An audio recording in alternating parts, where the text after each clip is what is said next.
السلام علیکم ورحمۃ اللہ تعالی وبرکاتہ۔ نحمده ونصلی ونسلم علی رسولہ الکریم، اما بعد فاعوذ باللہ من الشیطان الرجیم، بسم اللہ الرحمن الرحیم۔ ان اللہ وملائکتہ یصلون علی النبی یا ایہا الذین آمنوا صلوا علیہ وسلموا تسلیما۔ اللہم صلی علی سیدنا و مولانا محمد معدن الجود والکرم وآلہ الکرام وابنہ الکریم وبارک وسلم صلاۃ و سلاما علیک یا رسول اللہ صلی اللہ تعالی علیہ وسلم۔ اس سے پہلے امانت کا بیان گزرا، اب یہاں ہے عاریت کا بیان۔ عاریت اور امانت میں تعلق پایا جاتا ہے۔ یہ بھی عاریت بھی ایک قسم کی امانت ہی ہوتی ہے، کیونکہ اس میں ہوتا یہ ہے کہ کسی کا سامان، کسی کی کوئی چیز استعمال کرنے کے لیے لی جاتی ہے فری میں، اس کے بدلے میں کوئی اجرت یا کوئی کرایہ وغیرہ نہیں مقرر کیا جاتا، فری میں ہی استعمال کی جاتی ہے ایک مخصوص وقت کے لیے، پھر اس کو واپس کر دیا جاتا ہے۔ تو جتنے وقت کے لیے وہ استعمال کر رہا ہے وہ چیز اس کے پاس گویا کہ امانت ہوتی ہے، کیونکہ اس کو صرف استعمال کرنے کی اجازت ہے، اس کو ضائع کرنے، اس کو برباد کرنے یا اس کو بیچنے وغیرہ کی اجازت نہیں ہے۔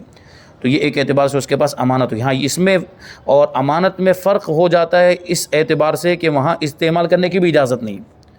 جو اس سے پہلے جو امانت جو بتایا گیا وہاں تو استعمال بھی نہیں کر سکتا، عاریت میں استعمال کر سکتا ہے۔ جیسے مثال کے طور پر کسی کی سائیکل ہے، آپ نے کہا مجھے بازار جانا ہے سامان خریدنے کے لیے، تھوڑی دیر کے لیے اپنی سائیکل دو، تو اس نے دے دی، آپ لے کر گئے، کام ہو گیا تو لا کر واپس کر دی۔ یہ ہوا عاریت۔ عاریتاً لینا، کسی کی چیز کو مانگ کر استعمال کرنے کے لیے لینا۔ تو اس کے بارے میں اللہ تبارک و تعالیٰ قرآن مجید میں کیا ارشاد فرماتا ہے؟ کہتے ہیں کہ منافقین مسلمانوں سے روز مرہ کی استعمال کی چیز خود تو لیتے تھے مگر مسلمانوں کو نہیں دیتے تھے۔ یعنی یہ منافقین جو تھے حضور پاک صلی اللہ علیہ وسلم کے زمانے میں، منافق کا مطلب یہ ہوتا ہے کہ اندر سے کافر ہے، اپنے آپ کو مومن ظاہر کرتا ہے، اپنے آپ کو مسلمان ظاہر کرتا ہے۔ یہ حضور پاک صلی اللہ علیہ وسلم کے زمانے میں موجود تھے، ابھی بھی ہیں، لیکن ہم دل کی کیفیت کو نہیں جان سکتے کہ دل میں ایمان ہے کہ نہیں۔ یہ عام انسان، عام لوگ، عام مسلمان نہیں جان پائیں گے۔ حضور پاک صلی اللہ علیہ وسلم کو اللہ تبارک و تعالیٰ نے مطلع فرما دیا تھا منافقین کے چھپے ہوئے کفر پر۔ ان کے دلوں میں جو کفر چھپا ہوا تھا، اللہ کے رسول صلی اللہ علیہ وسلم نے اس کو جان لیا۔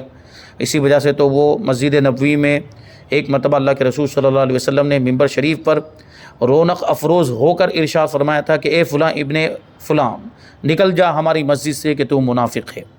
یہ حضور پاک صلی اللہ علیہ وسلم نے ارشاد فرما دیا، اب اس میں تو کوئی شک رہتا ہی نہیں۔ تو منافقین کو ایک ایک کر کے اللہ کے رسول صلی اللہ علیہ وسلم نے نکالا تھا۔ یہ ایک خاص موقع تھا، ورنہ منافقین مسلمانوں کے ساتھ رہتے تھے اور اپنے آپ کو مسلمان ظاہر کرتے تھے، اور مسلمان بھی ان کو مسلمان سمجھتے تھے کیونکہ ان کا کفر چھپا ہوا تھا۔ جیسے ابھی بھی اس زمانے میں بہت سارے منافقین ہوں گے، لیکن ہم نہیں جان پائیں گے کہ کون منافق ہے، کیونکہ وہ چھپی ہوئی چیز ہے، وہ باطنی چیز ہے۔ تو منافقین ایسا کرتے تھے کہ مسلمانوں سے روز مرہ کے استعمال میں آنے والی چیزیں لیتے تھے، استعمال کرنے کے لیے لیتے تھے، عاریتاً لیتے تھے، لیکن جب مسلمانوں کو دینے کی باری آتی تھی تو نہیں دیتے تھے، مسلمانوں کو استعمال کرنے کے لیے اپنی چیزیں نہیں دیتے تھے۔ تو اللہ تبارک و تعالیٰ نے ان کی مذمت میں، ان کی برائی میں یہ فرمایا، وَيَمْنَعُونَ الْمَاعُونَ، بڑی مشہور آیت کریمہ ہے، 30ویں پارے کی سورہ ماعون کی آیت کریمہ، 7ویں آیت کریمہ ہے، اور اس میں جو ماعون آیا ہے اسی کی نسبت سے اس سورت کا نام ہی رکھ دیا گیا سورہ ماعون۔ اس کا مطلب ہوتا ہے اور برتنے کی چیز مانگے نہیں دیتے، برتنے کی چیزیں یعنی استعمال کرنے کی چیزیں مانگنے پر بھی نہیں دیتے۔ منافقین کی یہ صفت بیان کی گئی ہے اس سورت کے اندر، اس آیت کریمہ کے اندر، کہ منافقین سے اگر کوئی چیز استعمال کرنے کے لیے مانگی جائے تو نہیں دیتے، اور یہ خود دوسروں سے لیتے ہیں، مسلمانوں سے لیتے ہیں عاریتاً، لیکن مسلمانوں کو جب دینے کی باری آتی ہے تو انکار کر دیا کرتے ہیں۔ تو ان کی برائی اس آیت کریمہ کے اندر بیان کی گئی ہے۔ اب قرآن پاک کی آیت تو آپ نے سماعت کر لی، اب حضور پاک صلی اللہ علیہ وسلم کے دو فرمان، دو حدیثیں عاریت کے بارے میں یہاں پہ درج کی گئی ہیں۔ حضرت علی ابن ابو طالب رضی اللہ تعالی عنہ بیان کرتے ہیں کہ رسول اللہ صلی اللہ علیہ وسلم نے فرمایا، مسلمان کا بھائی ہے، یعنی آپس میں ایمانی رشتہ ہے، ایمان کے رشتے کے اعتبار سے مسلمان کا بھائی ہے، ایک دوسرے کے بھائی۔ اور بھائی کہنے کا مطلب یہ ہوا کہ ایک بھائی دوسرے بھائی کو فائدہ پہنچانے کی کوشش کرتا ہے، کبھی بھی اس کو نقصان پہنچانے کی کوشش نہیں کرتا۔ تو ایک بھائی کی ذمہ داری بنتی ہے کہ اپنے بھائی کی خیر خواہی کرے، اس کی بھلائی چاہے، اس کا نقصان نہ چاہے، اس کی برائی نہ چاہے۔ تو اس وجہ سے فرمایا گیا کہ مسلمان کا بھائی ہوتا ہے، اب دنیا کے کسی بھی حصے میں رہتا ہو، صحیح العقیدہ مسلمان ہے تو وہ ہمارا بھائی ہے، وہ دنیا کے کسی بھی حصے میں کیوں نہ رہتا ہو۔ تو کہتے ہیں کہ جب وہ اسے ملے، یعنی جب ایک مسلمان دوسرے مسلمان سے ملے تو وہ السلام علیکم کہے۔ یہ ہماری ملاقات کا یہ سلام ہے ہمارے لیے جو مقرر کیا گیا، شریعت نے مقرر کیا، اسلام نے مقرر کیا کہ جب ایک مسلمان بھائی دوسرے مسلمان بھائی سے ملے تو کیا کہے؟ السلام علیکم۔ اور یہ بہت پیاری چیز ہے سلام کرنا، اس کی وجہ سے آپس میں ایک دوسرے سے محبت پیدا ہوتی ہے، نفرتیں دور ہو جاتی، کدورتیں، دل میں کینہ ہو، بغض ہو، عداوت ہو، دشمنی ہو، وہ سب نکل جاتا ہے۔ آپ خود ہی یہ اس کا تجربہ کر کے دیکھ سکتے ہیں کہ سلام کے اندر کیسی برکت ہے، سلام کرنے میں کیسی تاثیر ہے۔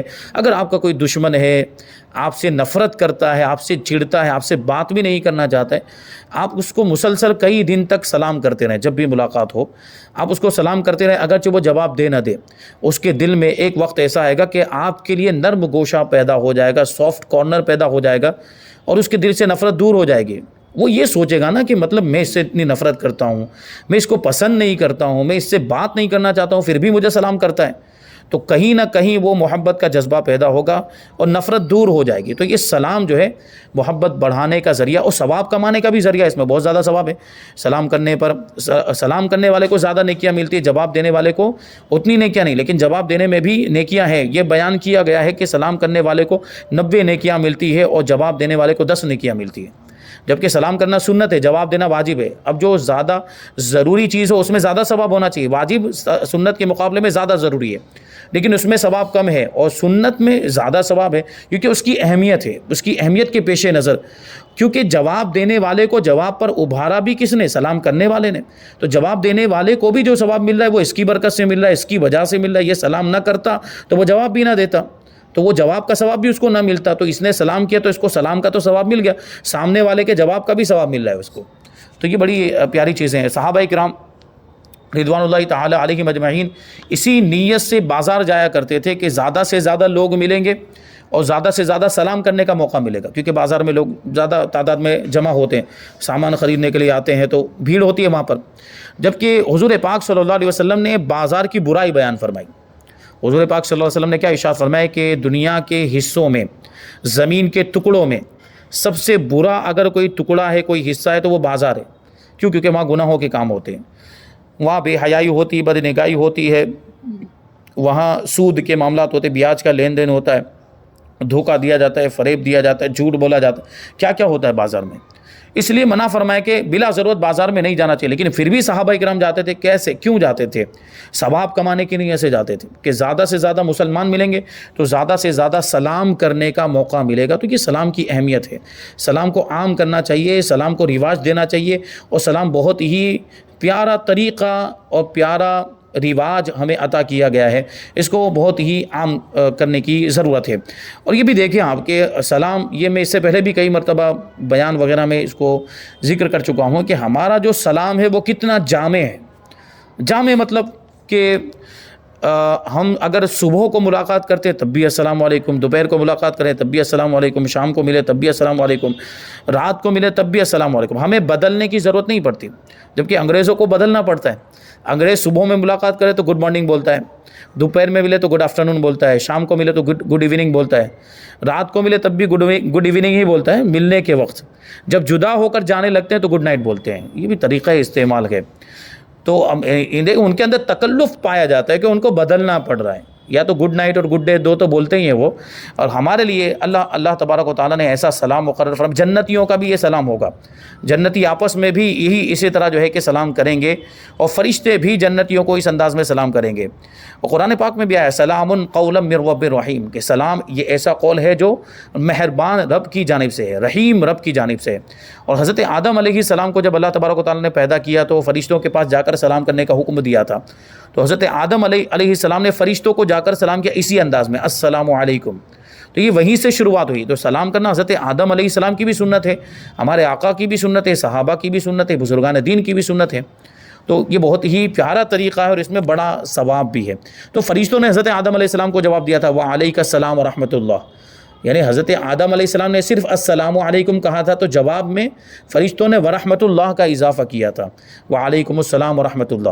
بہرحال اس کے تعلق سے تفصیلی معلومات اور تفصیلی گفتگو وہ بیان ہوا ہے اون میں نظامی مسجد کے اندر، اس میں ہم نے بیان کیا ہے اس کے اندر، لیکن وہ یوٹیوب پر غالباً ابھی تک آیا نہیں ہے، تو انشاءاللہ جب آئے گا تو اس کو شیئر کیا جائے گا، آپ اس کو ضرور سنیں کہ سلام کے تعلق سے بہت ہی اچھی معلومات ہیں۔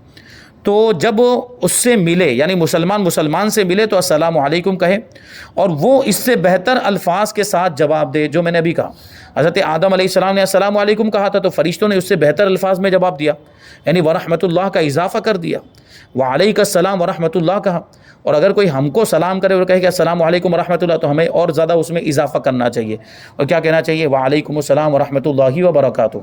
اور اتنا ہی سلام بزرگوں سے منقول ہے، اور اتنا ہی سلام اور جواب یہ یہیں پر رک جانا چاہیے، اب اس میں اور زیادہ اضافہ نہیں کرنا چاہیے۔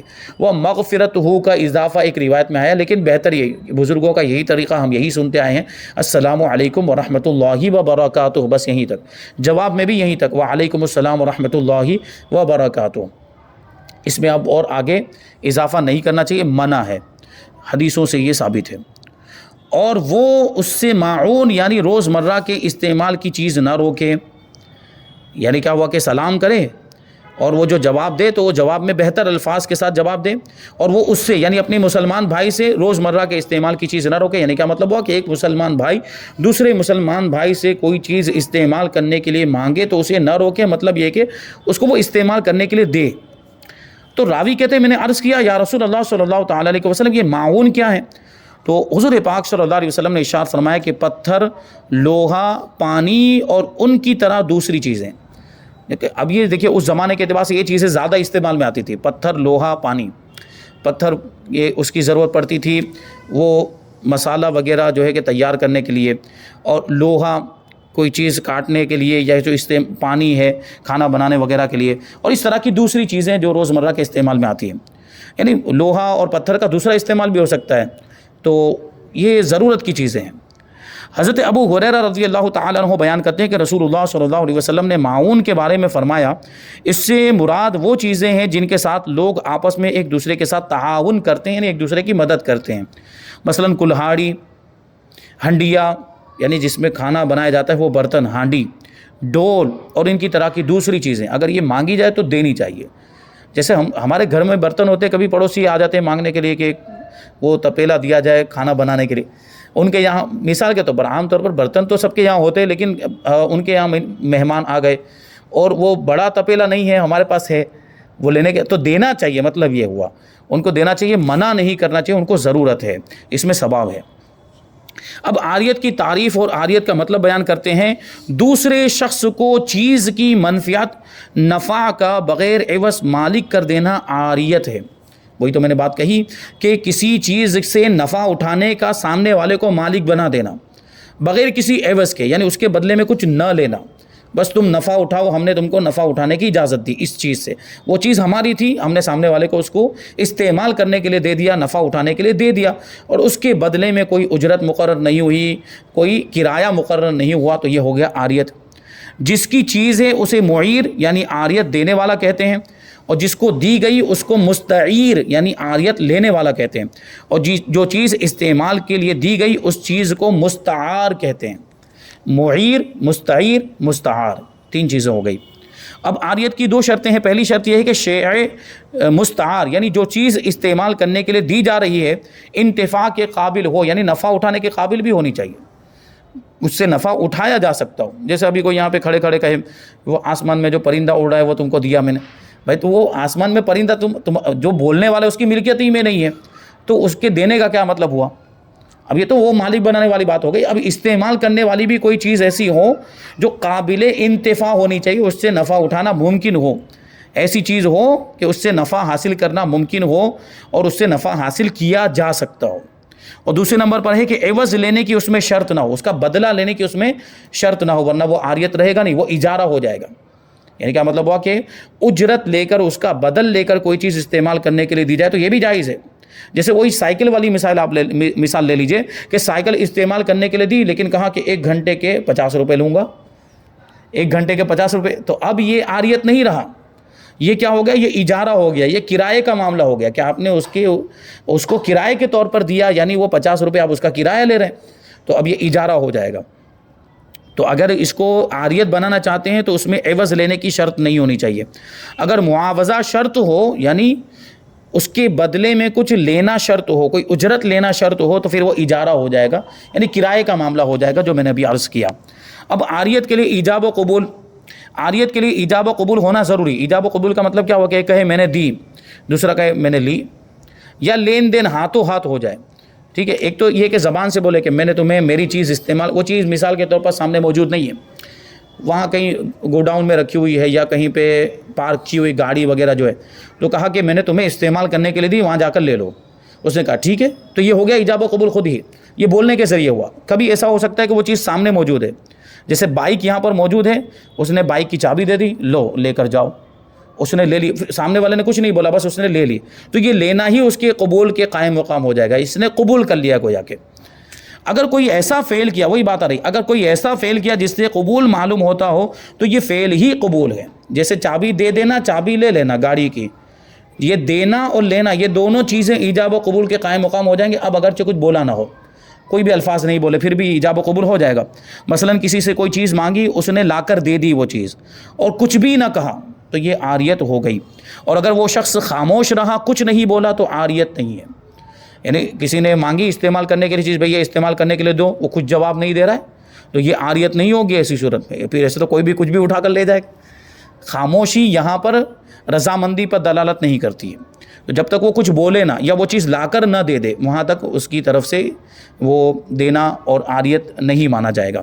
اب عاریت کا حکم کیا ہے وہ بیان کرتے ہیں آخر میں، کہتے ہیں کہ عاریت کا حکم یہ ہے کہ چیز مستعیر، یعنی عاریت لینے والے کے پاس امانت ہوتی ہے، جس نے مانگ کر لی ہے استعمال کرنے کے لیے، اب وہ اس کے پاس امانت، اس کی حفاظت اس پر لازم و ضروری۔ اس کا مطلب یہ نہیں کہ استعمال کرنے کے لیے جی تو اس کو توڑ پھوڑ کے واپس کرے، اس کو بگاڑ کے واپس کرے، اس میں کچھ نقصان کر کے، اس کو اجازت نہیں، اس کی حفاظت کرنا لازم و ضروری ہے، کیونکہ امانت کی حفاظت امین پر لازم و ضروری ہوتی ہے۔ اگر مستعیر عاریت لینے والے نے تعدی نہیں کی ہے اور چیز ہلاک ہو گئی تو ضمان واجب نہیں۔ تعدی کا مطلب زیادتی، یعنی اس کے کسی عمل کی وجہ سے وہ چیز ہلاک ہو گئی، ایک یہ ہوا، یعنی جان بوجھ کر اس نے اس میں کوئی نقصان پہنچا دیا، یا ایسا کچھ کام کیا جس کی وجہ سے اس میں وہ نقصان ہو گیا، وہ ٹوٹ گئی، وہ چیز جو تھی وہ خراب ہو گئی، اور اس کے عمل سے ہوئی، یا قصداً جان بوجھ کر اس نے ایسا کیا ہے، تو اب اس کو تاوان دینا پڑے گا۔ تاوان دینا مطلب اس کی بھرپائی، اس نقصان کی اس کو بھرپائی کرنی پڑے گی، اور اس کا جرمانہ اس کو دینا پڑے گا، جتنے بھی بنتے ہوں جو نقصان ہوا ہے اس کی نقصان کی بھرپائی کرنے پڑے گی۔ لیکن اگر اس نے کچھ بھی نہیں کیا، اس کی طرف سے کوئی تعدی نہیں پائی گئی، مستعیر کی طرف سے، عاریت پر لینے والے کی طرف سے کوئی زیادتی نہیں پائی گئی، یہ تو بیچارہ مثال کے طور پر سائیکل لے کر گیا تھا، اور وہ سامان خریدنے کے لیے دکان کے سامنے اس نے سائیکل کھڑی کی تھی، اور یہ دکان میں گیا، اتنے میں کوئی رکشہ والا ہے اور سائیکل کو اڑا دیا۔ اب اس میں اس کا کوئی قصور نہیں ہے، اس نے وہاں جہاں رکھی جاتی ہے سائیکل وہاں پہ رکھی تھی، وہ اس میں تو رکشہ والے کا قصور ہے، تو اس کی طرف سے تعدی نہیں پائی گئی ہے، تو ایسی صورت میں اب اس پر تاوان واجب نہیں ہوگا۔ ہاں جہاں پہ عام طور پر گاڑی نہیں رکھی جاتی وہاں رکھی، اگر روڈ کے بیچوں بیچ میں، تو پھر مجرم ہے کہ بھائی وہاں رکھنے کی جگہ نہیں ہے، کہ وہاں کیوں رکھے، تو ایسے میں اگر پولیس والے اٹھا کر لے جاتے ہیں تو پھر یہ اس سے تاوان لیا جائے گا، بھائی تو نے ایسی جگہ پر رکھی کیوں کہ وہاں سے اور پولیس والے اٹھا کر لے جائیں، یا وہ کیا کو ٹو کرنے والے ہوتے ہیں، وہ جو گاڑیاں ٹو کر کے لے جاتے ہیں، جو ایسی جگہ پر گاڑی پارک کی گئی ہوتی ہے جو اس کے علاوہ ہو، یعنی وہ جہاں اجازت نہ ہو، پرمیشن نہ ہو پارکنگ کی، وہاں اگر آپ پارکنگ کریں گے تو پھر آپ کی گاڑی ہو سکتا ہے اگر وہاں سے مطلب وہ پولیس والے گزر رہے ہوں دیکھ لیں، یا وہ جو ہے کہ وہ جو گاڑی گھومتی رہتی ہے اٹھانے والی، کرین لے کر چلتے ہیں، تو اس کی وجہ سے وہ اگر چلی گئی تو اس میں غلطی کس کی؟ رکھنے والے کی ہوگی، تو ابھی اس کی طرف سے تعدی پائی گئی، زیادتی پائی گئی، تو تاوان ہوگا۔ بہرحال یہاں پر یہ عاریت کا بیان مکمل ہو گیا۔ اس کے بعد ہے گواہی کا بیان، یہ بھی بہت ضروری ہے۔ حالانکہ اس زمانے میں گواہی وغیرہ کے معاملات شریعت کے مطابق عمل نہیں ہوتا ان کے اوپر، ہاں ابھی بھی گواہی کے معاملات چلتے تو ہیں، یعنی کورٹ وغیرہ میں، عدالتوں میں، کچہریوں میں یہ گواہی کے معاملات چلتے ہیں، تو وہاں پر بھی اگر کسی کو گواہی کے لیے بلایا جائے تو گواہی کے لیے جانا چاہیے کہ نہیں جانا چاہیے، گواہی دینی چاہیے، یعنی وہ معاملہ ہوتے ہوئے دیکھا ہے، اس کا وہ گواہ، اس کے سامنے وہ چیز پیش آئی، واردات ہوئی ہے تو گواہی دینی چاہیے کہ نہیں دینی چاہیے. تو اس کے تعلق سے کچھ ضروری باتیں ہیں اور قرآن پاک میں اس کے بارے میں کیا ارشاد فرمایا گیا ہے اور حدیث شریف میں کیا آیا ہے، تو تفصیل کے ساتھ انشاءاللہ تبارک و تعالیٰ اس کو ہم آئندہ درس میں شامل کریں گے. اللہ تبارک و تعالیٰ کی بارگاہ میں دعا ہے کہ جو کچھ بھی بیان ہوا اس پر ہم سب کو عمل کرنے کی توفیق عطا فرمائے. وما علینا الا البلاغ. السلام علیکم.